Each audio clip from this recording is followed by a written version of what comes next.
అనేక కోణాలు అనేక మార్గాలుగా పెద్దలందరూ మనకి రాత్రి నుండి చక్కనైనటువంటి బోధలు అందించారు. అయితే ఇక్కడ మన పెద్దలు ఏం చెప్పారంటే, కాదు కాదు గురులు కాగునేంతము చెప్ప, శాస్త్ర పాఠంబులు చదివి చెప్ప, ముక్తి మార్గము చూపు మూలంబు గురుడురా విశ్వదాభిరామ వేమని వేమన్న గారు చెప్పారు.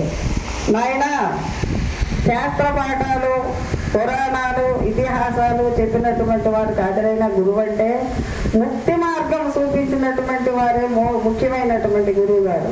84 లక్షల జీవరాశుల్లో ఈ యొక్క జనన మరణములు అనేటటువంటి ప్రవాహములు కొట్టుకుపోతున్నటువంటి ఈ జీవుల్ని నేననే వస్తువు దీని యొక్క పరిశోధన చేసి, నాయన ఇది నీ నిజస్వరూపం, ఇది సత్యమైనటువంటి దైవస్వరూపము అని 2 విషయాలు కూడా మనకి చక్కగా బోధించినటువంటి వారే మన పరిపూర్ణ గురువులు. అలాంటి గురువుల యొక్క సేవ చేసినప్పుడే ఈ జన్మ తరిస్తుంది.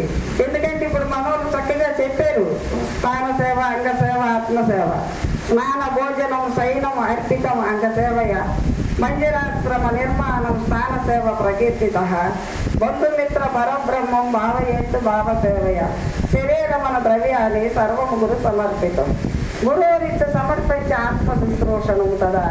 ఈ 4 సేవలు చేసినప్పుడు గురువు గారు ఈ మనలో ఉన్నటువంటి బుద్ధత్వం అంతా తీసి యథార్థమైన భావాలు, యథార్థమైన మార్గాన్ని మనకి చక్కగా బోధిస్తారు.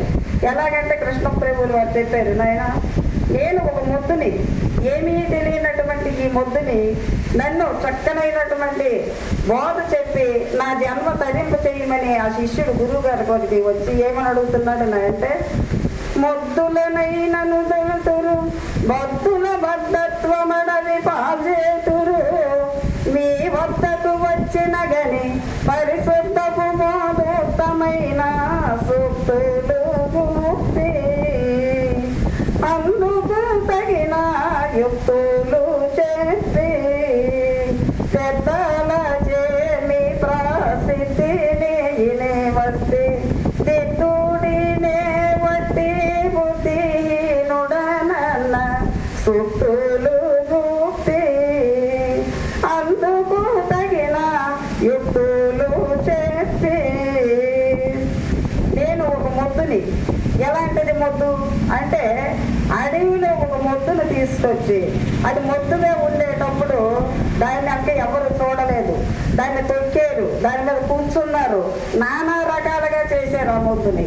కానీ అదే మొద్దును తీసుకెళ్ళి కంసాల దొడ్లో వడ్రంగి దగ్గర వేసేటప్పుడు దానిని ఒక ఆకారం తయారు చేయమని మనం ఆర్డర్ ఇస్తే ఆ మహానుభావుడు ఏం చేశాడు, లోపల ఉన్నటువంటి గుండంతా తీసి దానికి చక్కగా అటు ఇటు చిత్రిక బట్టి చెక్కి ఒక ఆకారం తీసుకొచ్చి 2 వైపులు కూడా దానికి చక్కగా చర్మం మూసి ఒక మధ్యనిగా తయారు చేశాడు. ఆ మధ్యని ఎలాగున్నదంటే ఇప్పుడు అది ఎత్తైనటువంటి పూజ స్థానంలో, సభా పూజ స్థానంలో ఉండి దైవనామస్మరణతో దాన్ని ఆ సప్తవాద్యాలు దానిలో తీసుకొచ్చి దానికి దైవంగా నమస్కరించాం. అదే మొద్దుగా ఉండేటప్పుడు దాన్ని ఎవరైనా దండం పెట్టారా, ఇది దైవం అని అన్నారా? అనలేదు.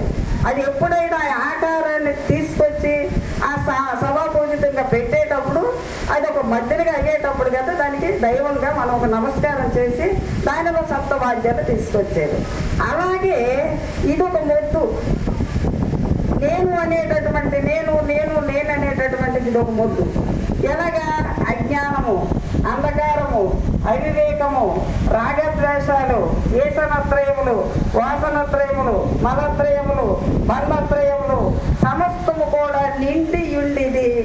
ఏమీ తెలియక మన్ను మిన్ను కానకుండా ఇదే సత్యము, ఇదే నిజము, ఈ ఇల్లే నిజము, ఈ వారియే సత్యము, ఎందుకంటే ఇల్లే స్వర్గమటనుచు ఇల్లాలే భోగమనుచు ఇలాగ నమ్మికొని తిరిగినటువంటి ఈ మొద్దుని ఎక్కడికి వెళ్ళింది? ఇప్పుడు ఈ మొద్దు గురువు గారి దగ్గరికి వెళ్ళింది. స్వామి, 84 లక్షల జీవరాశుల్లో నేను అనేక జన్మలు అనేక కర్మలు ఎత్తి తేలి మునిగి ఇంత నరక గర్భ నరకంలో మునిగి ఈ మలమూత్రములనే కొంప నుండి నన్ను తప్పించండి స్వామి, ఎక్కడ నుండి మాపి చేయమని ఆ గురువు గారి దగ్గరికి వెళ్ళేటప్పుడు ఆ గురువు గారు ఎలాగా ఆ ముద్దునైతే ఎలాగ అన్నీ తీసి ఒక మధ్యలుగా తయారు చేశారో వడ్రంగి, అలాగే గురువు గారు మనలో ఉన్నటువంటి గుణాలు, ఈసనాలు, వాసనలు సమస్తము తీసి నాయన ఇది నీ నిజ రూపమని దీన్ని ఎరిగించి, ఇది సత్యమైన దైవం అని దాన్ని ఎరిగించి, ఇది ఈ ముద్దుని ఒక మంచి దైవంగా ఒక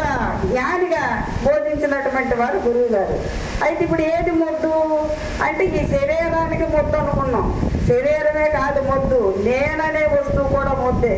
ఎందుకంటే ఈ స్థూల దేహం నేను కాదు, సూక్ష్మదేహం నేను కాదు, కారణ దేహం నేను కాదు, మహాకారణ శరీరం నా నిజ రూపమని, అదే దైవ స్వరూపమని, అదే బ్రహ్మతత్వమని సమస్త మతముల వారు కూడా దానిని నిలబెట్టి, అద్వైత మతంగా దాన్ని నిలబెట్టి, అదే పరమాత్మ స్వరూపమని పూజించి తపస్సులు చేసి, అడవిల్లోన అగంత్రాల్లోన యోగాలు చేసి, ధ్యానాలు చేసి అదే నిజమని దాన్ని దర్శించుకుంటూ ఆ ముద్దులాగా ఉండిపోయినటువంటి వారిని కూడా ముద్దే అన్నారు. అది అసలైన ముద్దు.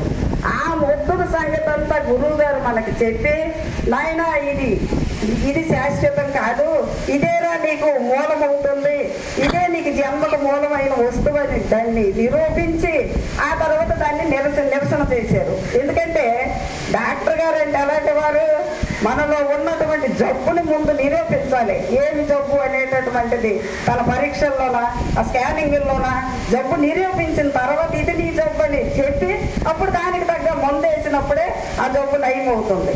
అందుకే ఇక్కడ గురువు గారు ఎలాంటి మందు వేస్తున్నారు మనకి, 43 మాత్రలు తినక నయము కాదు ఈ రోగంబు, 43 మాత్రలు తినక నయము కాదు ఈ రోగంబు, మగ్గురు వంటి మంచి వైద్యుని చేరవలెను మరి వేగంబు, భలే భలే గురుదేవులు పావానంద స్వాములు, వినండి శ్రీ గురుదాసులు విమలానంద స్వాములు అని మా తాతయ్య గారు ఈ యొక్క తత్వాన్ని చక్కగా రాశారు.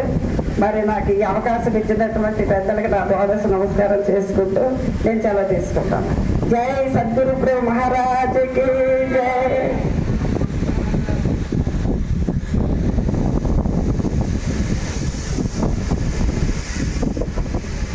విజ్ఞాన విలక్షణ కళావతమ్మ గారు మరి చాలా చక్కగా మనకు మంచి భావాలు ఖండాలు తీసుకొని విపులంగా అర్థాన్ని చక్కగా చెప్తుంది. కాకపోతే నేను ఇంకోటి అనుకున్నాను, ఆమె చెప్తాను అనుకున్నాను, చెప్పలేకపోయింది.